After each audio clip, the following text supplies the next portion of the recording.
Assalamualaikum warahmatullahi wabarakatuh. Salam bahagia bagi kita semuanya. Kali ini, channel Kendil Ireng, berjalan-jalan, wisata religi ke masjid, dan makam Syekhona Muhammad Kholil, Bangkalan, Pulau Madura.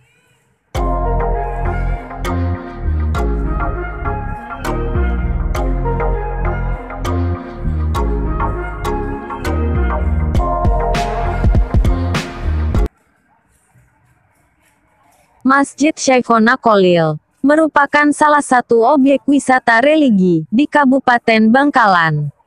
Penamaan masjid diambil dari salah seorang tokoh, sekaligus ulama besar di Pulau Madura, dengan nama lengkap Syekhona Kholil bin Abdul Latif, Bangkalan.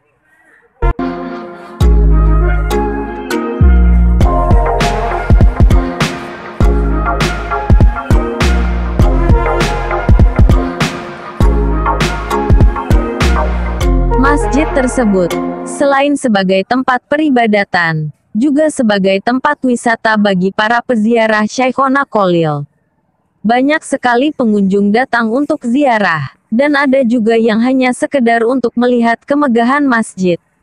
Masjid yang megah disertai dengan halaman yang luas, membuat masjid memiliki kapasitas yang cukup besar, sehingga mampu menampung ribuan pengunjung, dan ratusan kendaraan, baik roda 2, maupun roda 4.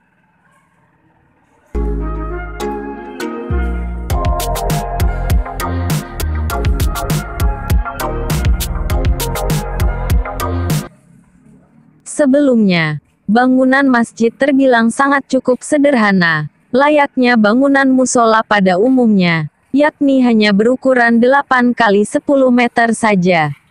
Sehingga secara kapasitas diperkirakan tidak lebih dari 50 orang.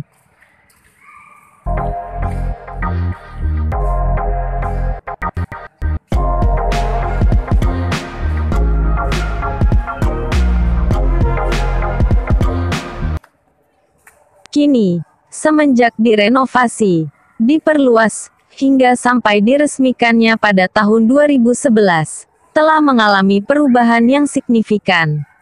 Bangunan masjid digadang-gadang sebagai masjid termegah dan terbesar, khususnya di Kabupaten Bangkalan. Selain besar, rupanya ornamen dan arsitektur menjadi nilai plus dari masjid yang dibangun pada tahun 2006 tersebut. Ditambah lagi ornamen kaligrafi beserta nuansa warna keemasan menjadikannya sebagai masjid yang megah.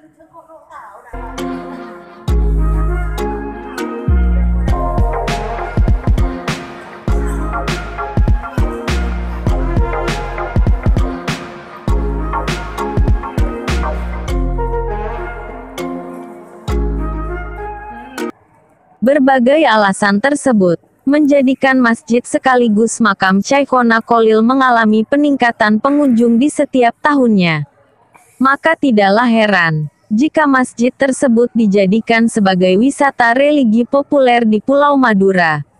Bagi Anda yang hendak jalan-jalan atau berwisata religi di Kabupaten Bangkalan, di sekitar Masjid Syekhona Kholil Bangkalan, juga terdapat pertokoan menjual souvenir, dan juga masakan kuliner.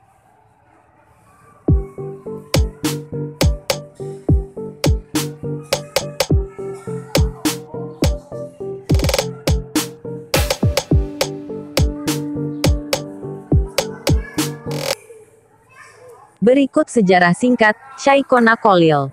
Nama lengkap beliau adalah Muhammad Kholil bin Abdul Latif.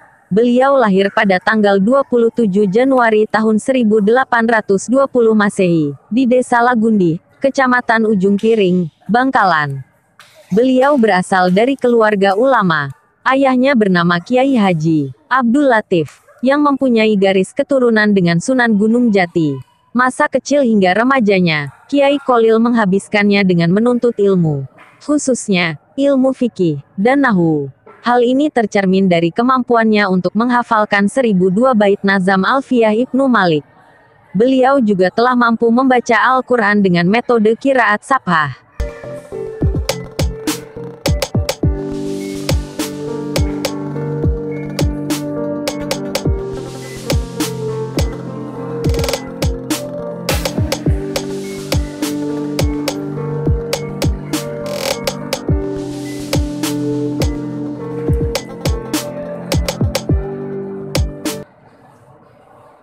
Sebelum merantau untuk belajar di luar Pulau Madura, Kiai Kholil lebih dulu berguru ke Tuan Guru Dau, yang lebih dikenal dengan nama Bujuk Dau, di Desa Malajeh, Bangkalan.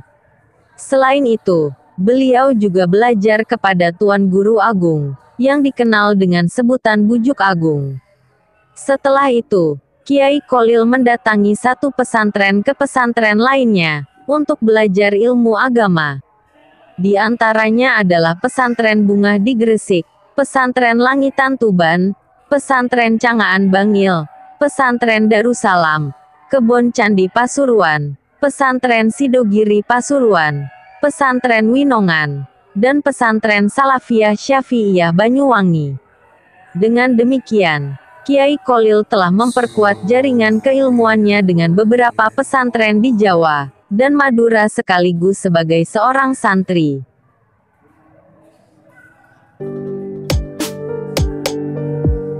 Setelah beliau menikah, pada usia 24 tahun dengan Nyai Asyik, yang merupakan putri dari Lodra Putih. Hasil dari pernikahan ini, beliau dikaruniai 2 orang anak, yang kemudian diberi nama Muhammad Imron dan Rohmah. Beliau pun kemudian menikah untuk kedua kalinya dengan Nyai Misi, dan dikaruniai seorang anak perempuan bernama Asma. Sementara itu, proses perjalanan pendidikan Kiai Kholil dilanjutkan, tak lama setelah beliau menikah. Saat itu, beliau memutuskan untuk belajar ke Makkah. Beliau belajar kepada Syekh Nawawi Al-Bantani di Makkah. Dia dikenal sebagai seorang pelajar yang tekun.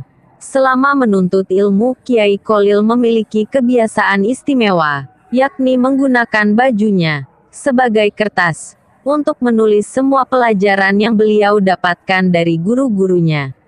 Maka tak heran jika semua baju yang beliau punya hanya berwarna putih. Saat beliau sudah berhasil menghafalkan semua catatan itu di luar kepala, maka beliau baru bisa mencuci bajunya dan memakainya kembali. Selain mempelajari tentang ilmu eksoteris seperti tafsir, hadits, fikih dan ilmu nahwu, beliau juga mempelajari ilmu esoteris ke berbagai guru spiritualnya, yaitu Syekh Ahmad Khatib Sambas Ibnu Abdul Ghoffar, yang bertempat tinggal di Jabal Qubais. Melalui Syekh Ahmad Khatib inilah ajaran Tariqah Qadariyah wa Naqsyabandiyah sampai kepada beliau. Meskipun biasanya kedua jenis tarekat ini justru dipelajari secara terpisah. Demikian, sedikit informasi mengenai masjid dan sejarah Syekhona Muhammad Kholil Bangkalan. Semoga bermanfaat dan terima kasih. Wassalamualaikum warahmatullahi wabarakatuh.